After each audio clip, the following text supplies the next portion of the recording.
नमस्कार, स्वागत है आप सभी का संसद टीवी में। मैं हूं आपके साथ अमृता चौरसिया। आज की चर्चा का हमारा विषय है महिलाओं की भागीदारी, चुनौतियां और समाधान। राष्ट्रीय सांख्यिकी कार्यालय ने women's and men in India report जारी की है। ये रिपोर्ट उन महत्वपूर्ण सामाजिक आर्थिक संकेतों को दर्शाती है जो देश में लिंग अनुपात की स्थिति को बयां करती है।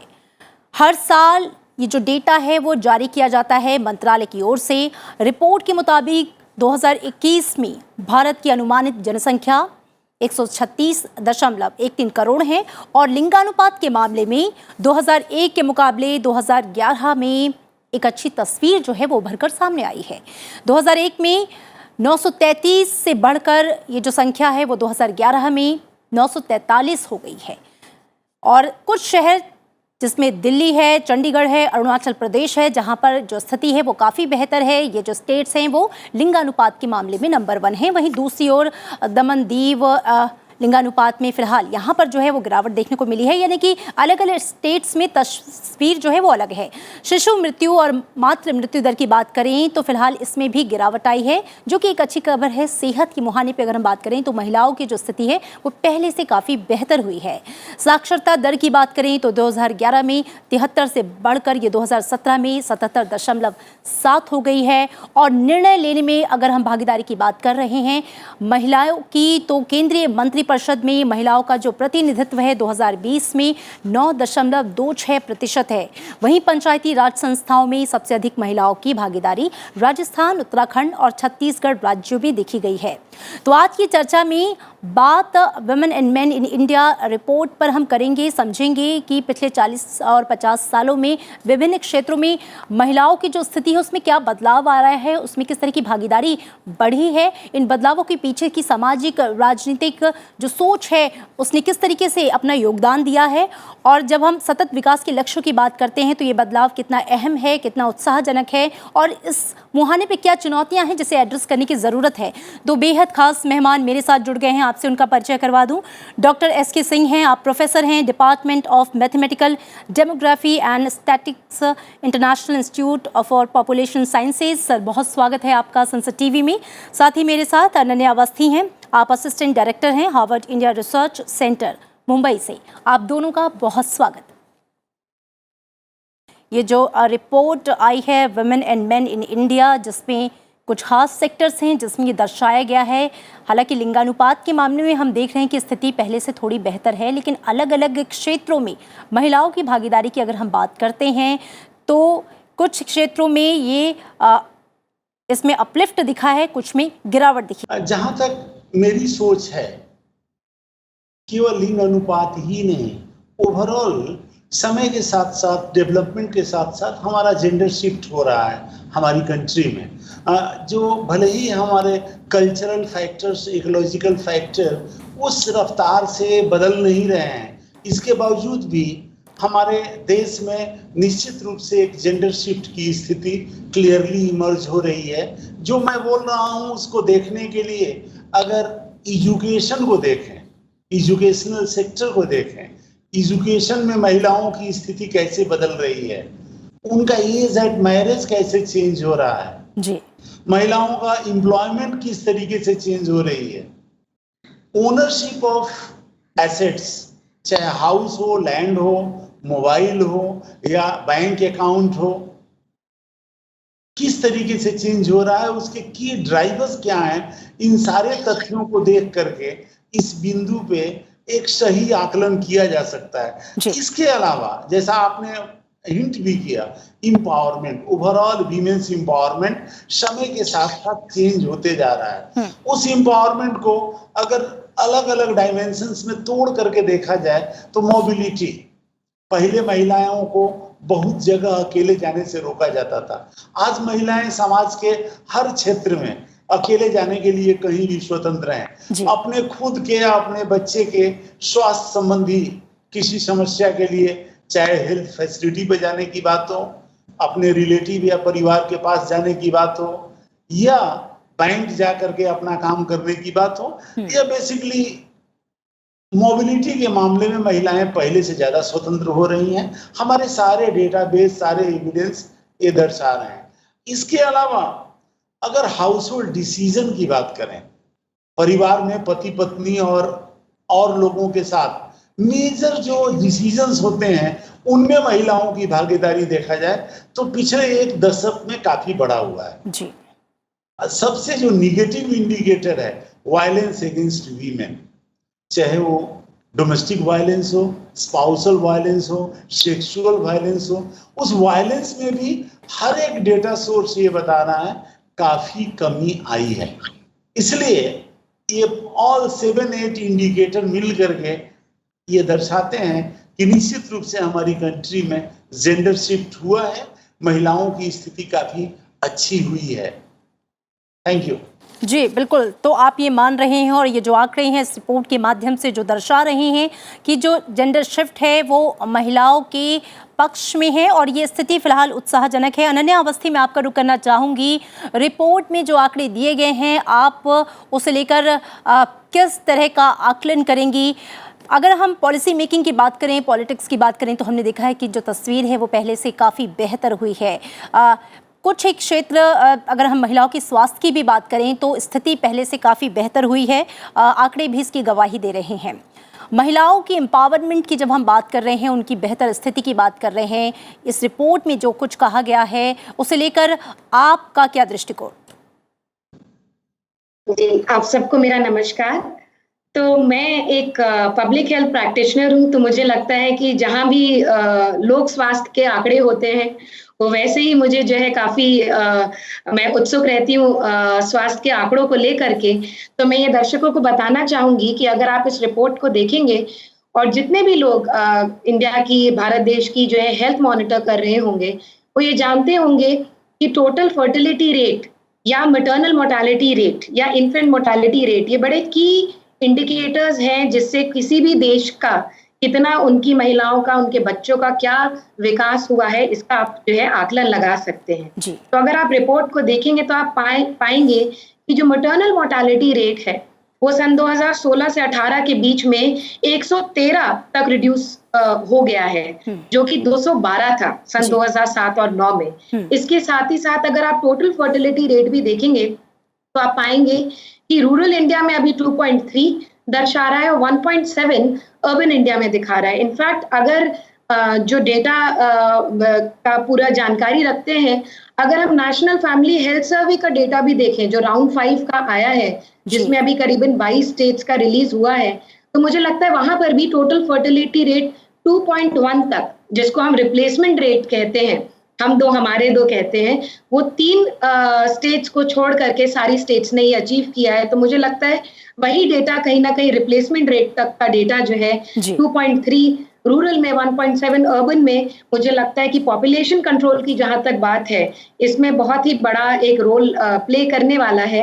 इसके साथ ही साथ अगर आप देखिए इंस्टीट्यूशनल डिलीवरी का डेटा, तो हम ये जानते हैं कि जच्चा और बच्चा माँ के लिए जो है सबसे ज्यादा इम्पोर्टेंट होता है कि आपकी इंस्टीट्यूशनल डिलीवरी हो। उसी से कहते हैं कि ऑटोमेटिकली आपका जो मैटरनल मोर्टालिटी रेट है वो भी कम होता है, इन्फेंट मोर्टालिटी रेट है वो भी कम होता है। तो आप देखेंगे कि इंस्टीट्यूशनल डिलीवरी भी काफी सारे राज्यों में नियरली 7% कवरेज उसका हो गया है। तो ये हमें इनफैक्ट अगर फिर से आप उसको NFHS राउंड 5 के डेटा के साथ देखेंगे तो वहां पर भी करीबन 22 में से 14 स्टेट्स ने जो है मोर देन 90% इंस्टीट्यूशनल डिलीवरी देख ली है। तो मुझे लगता है कि अगर फैमिली हेल्थ सर्वे का डेटा और इस मॉस्पी की रिपोर्ट को साथ में देखा जाए तो जहां तक हेल्थ की बात है उसमें infant mortality, maternal mortality, fertility rates, ये और ये जो आपके ये रेट्स जो है, और इनफैक्ट सेक्स रेशियो की भी यहाँ पर हम बात करेंगे तो सेक्स रेशियो का जो अभी डेटा इस रिपोर्ट में आया है वो 943 है।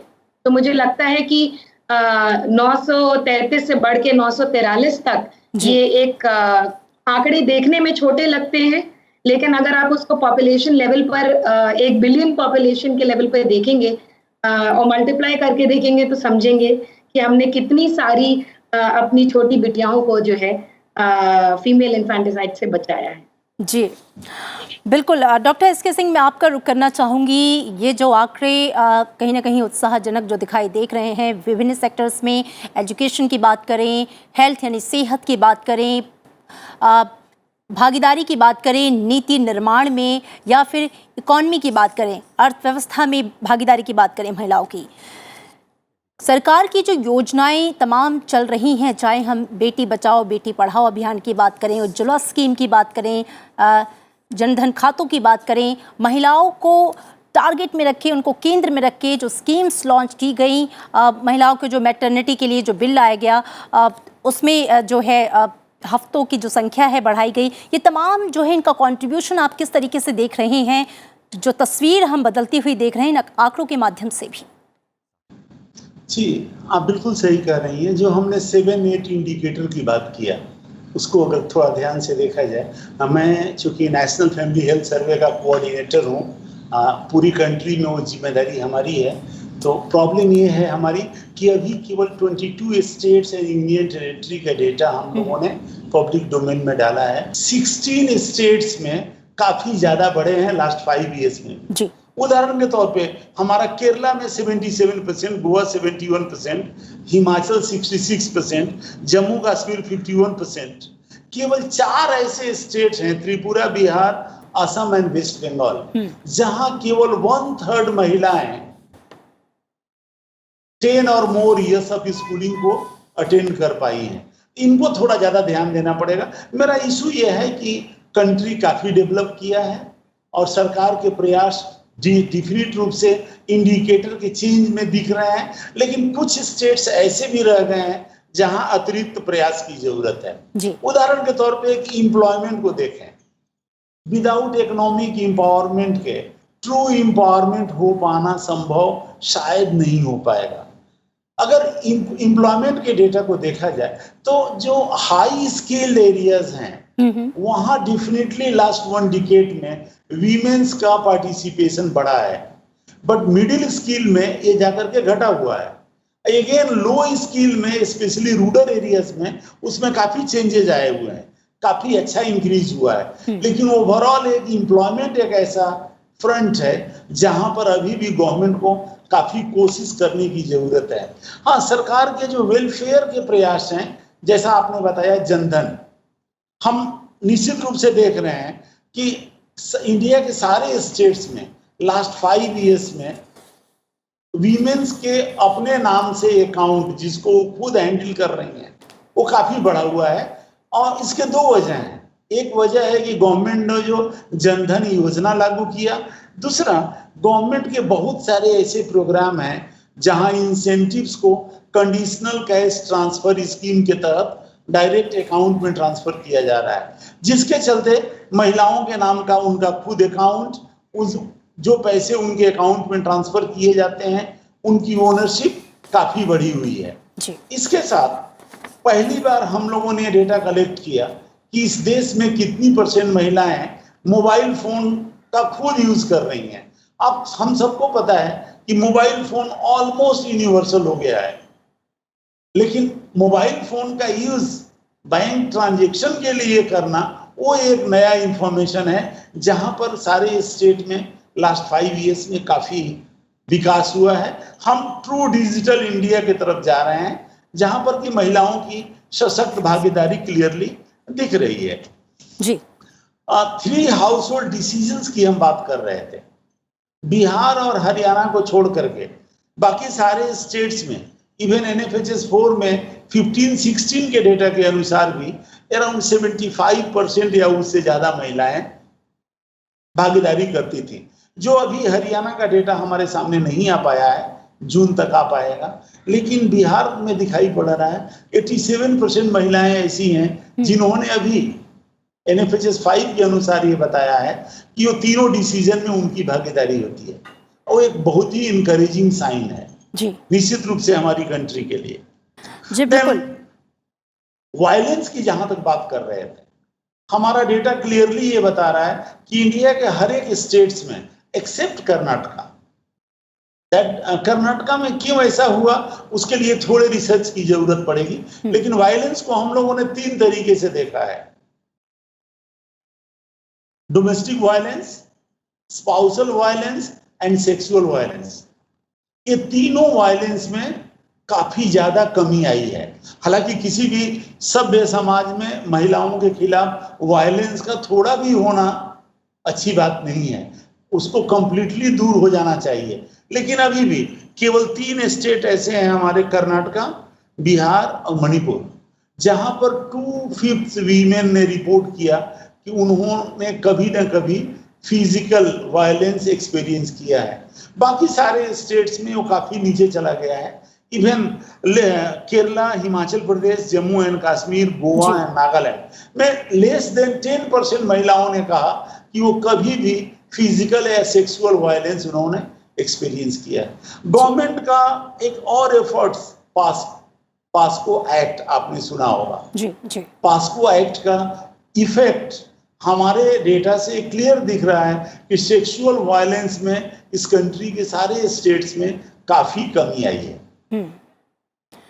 बिल्कुल, तो ये तमाम इंडिकेटर्स हैं जो एक अच्छी तस्वीर जो है वो बना रहे हैं और एक महिलाओं की बढ़ती हुई भागीदारी को कहीं ना कहीं दर्शा रहे हैं। अनन्या अवस्थी, अगर मैं निर्णय लेने में भागीदारी की बात करूं तो केंद्रीय मंत्रिपरिषद में जो डेटा सामने आया उसमें महिला का जो प्रतिनिधित्व है 2020 में 9.26 है।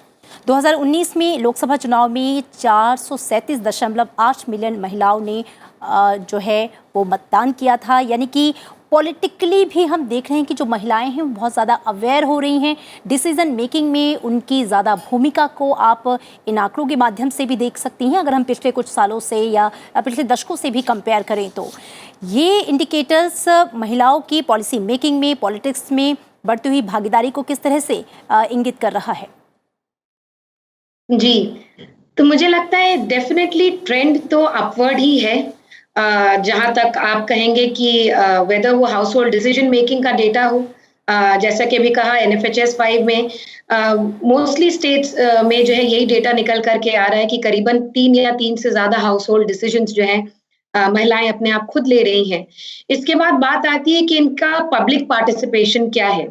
तो ये 10% फिगर मिनिस्टर्स का सेंटर में इज प्रोबेबली इंक्रीजिंग ट्रेंड, लेकिन may be not enough.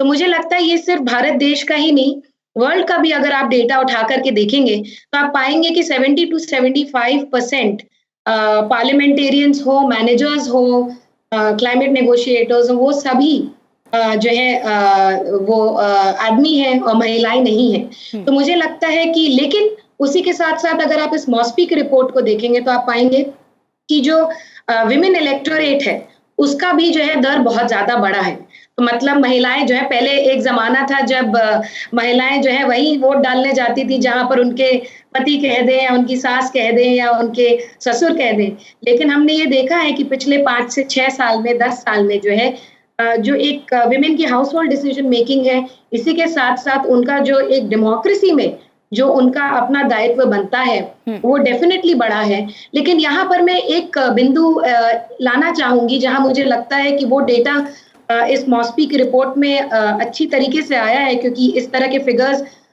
ILO की भी पहले आए हैं और अभी मैं वही देख रही थी कि करीबन अगर आप फीमेल लेबर पार्टिसिपेशन रेट की बात करें जी, तो वो आप देखेंगे जो लोग इसका ट्रेंड फॉलो कर रहे हैं कि वो कहीं ना कहीं गिरता चला जा रहा है। और अगर आप आंकड़ों पर अपनी नजर रखेंगे तो पाएंगे कि 20% से कम महिलाएं अभी लेबर फोर्स में हैं, जो कि काफी मुझे लगता है कि अर्जेंट एक मुझे लगता है इंडिकेटर है जिस पर काम करना चाहिए हमको। और अगर आप जेंडर पे गैप की भी बात करते हैं तो आप पाएंगे कि विश्व भर में इंडिया में 34.5% जेंडर पे गैप है, जो शायद विश्व भर में सबसे ज्यादा बड़ा है। तो इसके काफी सारे कारण भी सोचे गए हैं कि ऐसा क्यों है कि जब महिलाएं अब ज्यादा पढ़ रही हैं, जब ज्यादा एम्पावर्ड हो रही हैं, तो ऐसा क्यों है कि लेबर फोर्स पार्टिसिपेशन रेट इतना कम हो रहा है और इसके लिए क्या किया जा सकता है। तो उसका कुछ कारण ये बताए गए हैं कि एजुकेशन जब बढ़ रही है, घरों में पैसा जब बढ़ता है, थोड़ा आपका हाउस होल्ड में इनकम बढ़ती है, तो कहीं ना कहीं घरों में विमेन जो है लेबर फोर्स से वापस निकल जाती हैं। तो कहीं ना कहीं हम सबको अपनी एक मानसिकता भी बदलने की जरूरत है। दूसरा, अगर आप इंटरनेशनल मॉनेटरी फंड के एनालिसिस को देखें तो वो कहते हैं कि इंडिया का GDP करीबन जो है अगर women labour force participation rate इसमें बढ़ जाए तो कहीं ना कहीं 27% से ज्यादा भी जो इंडिया का जीडीपी है वो बढ़ सकता है अगर फीमेल और male labour force participation rate एक जैसा हो जाए या इक्वल हो जाए। तो मुझे लगता है वो एक आंकड़ा इस मॉस्पी की रिपोर्ट में आता है और हम सबको डेफिनेटली ये सोचना चाहिए कि इनके क्या कारण हैं और ऐसा क्या किया जा सकता है कि एड्रेस करने की जरूरत जो है वो समय की मांग भी है। डॉक्टर एसके सिंह, जिन बातों का जिक्र अनन्या अवस्थी ने भी किया, जेंडर पे गैप की उन्होंने बात की, बावजूद इसके कि हमारी लड़कियां पढ़ रही हैं, अब पहले से ज़्यादा सशक्त हैं, डिसीजन मेकिंग में अब उनकी भागीदारी ज़्यादा है, वो खुद सोच रही हैं, खुद निर्णय ले रही हैं। लेकिन ये एक बड़ा मसला है जो जेंडर पे गैप है और लेबर फोर्स में जो महिलाओं की गिरती हुई स्थिति है। इसके पीछे मैं आपसे समझना चाहूँगी क्या मुख्य कारण आप देख रहे हैं और इसे कैसे हम पटरी पर ला सकते हैं, इसे कैसे एड्रेस किया जा सकता है? जी, इन्होंने 2 कारण ऑलरेडी एक्सप्लेन किया है जी कि वीमेंस एजुकेशन बढ़ने के साथ भी हमारा women's participation, labour force participation क्यों घट रहा है। जी, कारण यह है कि availability of jobs in different sectors जो कि वीमेंस की चॉइस की हो।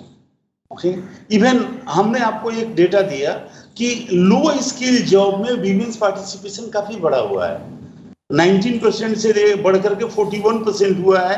ये हमारा एनएसएसओ का 2012 का डेटा के अनुसार है, जो कि 19% से बढ़ के 41% हुआ है। उसी तरीके से अर्बन एरियाज में हाई स्किल जॉब 23% से बढ़ करके 36% हुआ है। लेकिन मिडिल स्किल ग्रुप वो सबसे बड़ा दिक्कत कर रहा है, जहां पर हमारा ड्रास्टिक डिक्लाइन है।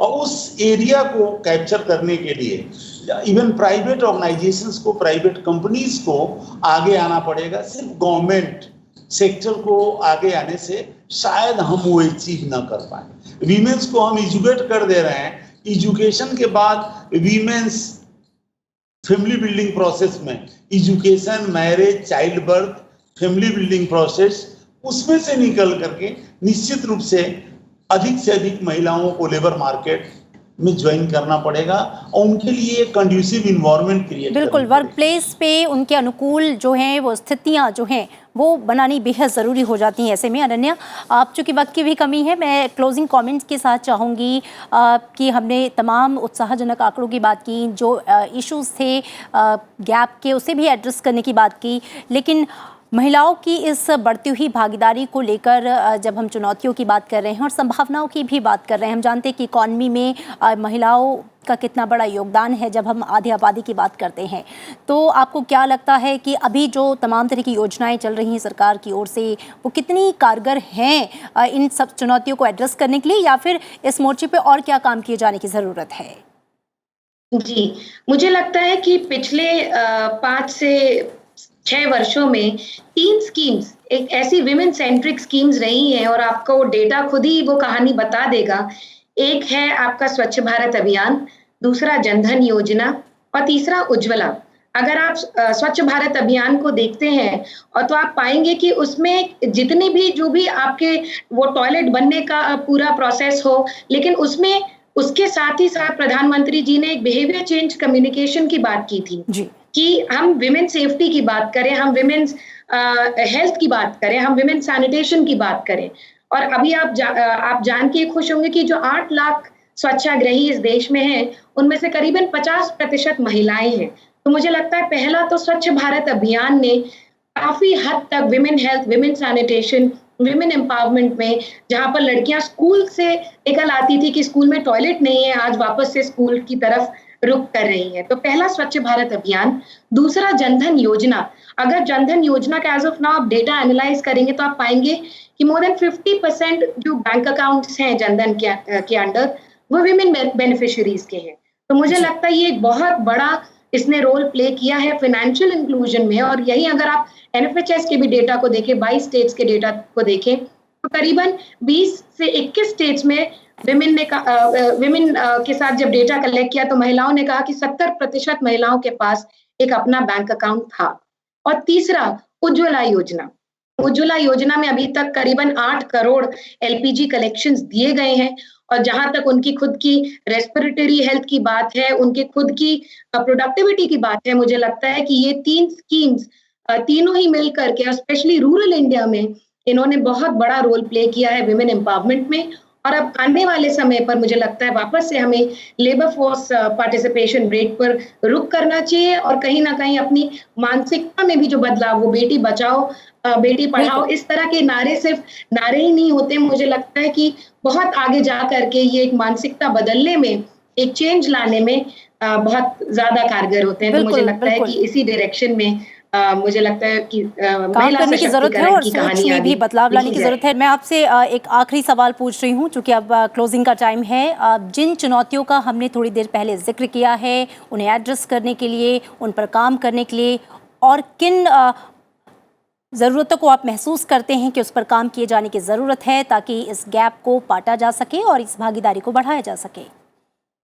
जी, वीमेंस एम्पावरमेंट को ये ट्रेडिशनल एंड कल्चरल फैक्टर्स, जहाँ पैट्रियार्कल फैक्टर्स उनके अगेंस्ट काम कर रहे हैं, हमें उनको एड्रेस करने की ज़रूरत है, जो कि एजुकेशन के थ्रू ही हो पाएगा, जिससे कि हमारे ड्राइवर्स ऑफ वीमेंस एम्पावरमेंट और ज़्यादा स्ट्रेंथन हो सकें और महिलाओं की भागीदारी एम्प्लॉयमेंट के क्षेत्र में बढ़ सके। ये सबसे इम्पोर्टेंट चीज़ है। आप दोनों खास मेहमानों का बहुत शुक्रिया चर्चा में शामिल होने के लिए। तो women and men in India 2020 की जो रिपोर्ट थी, उनके आंकड़ों ने बहुत सारी जो चीज़ें हैं, एक तस्वीर जो है वो साफ की। पिछले 40 से 50 सालों में किस तरह का शिफ्ट हमने देखा है। महिलाओं की भागीदारी अलग अलग क्षेत्रों में, कई जगह जो स्थिति है वो बेहद उत्साहजनक है, लेकिन कई मोर्चों पर चुनौतियां भी हैं। सरकार की तमाम कोशिशें चल रही हैं उसे एड्रेस करने के लिए, और इस दिशा में लगातार बढ़ते हुए हम जो लक्ष्य है सतत विकास के, चूँकि महिलाओं की भागीदारी उसमें बेहद ज़रूरी मानी जाती है, उसे भी पाने में सफल होंगे। इसी के साथ आज की चर्चा में इतना ही। दीजिए इजाजत। नमस्कार।